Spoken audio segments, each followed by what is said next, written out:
If you want to delete your poly.ai, now known as Polybuzz account, the process is quite straightforward. Here's how to do it. First, log into your Polybuzz account. Once logged in, locate the person icon at the bottom right corner of the screen. Clicking this icon will open up your profile. In your profile view, look for a hexagon icon in the top right corner. This icon represents the settings menu. Click on it to open the settings. Within the settings menu, scroll down until you find the account option. Click on it to open the account settings. Here you will see an option for account deletion.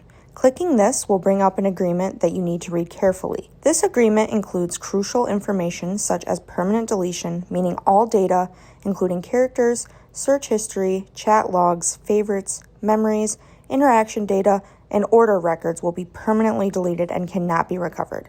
To proceed with account deletion, you must ensure you have no ongoing membership services linked to your account and that your coin balance is below 100. After understanding and agreeing to the terms, you'll need to check a box that indicates you have read and agreed to this agreement. Once you've checked the box, you can proceed to delete your account by clicking the appropriate button to confirm your decision.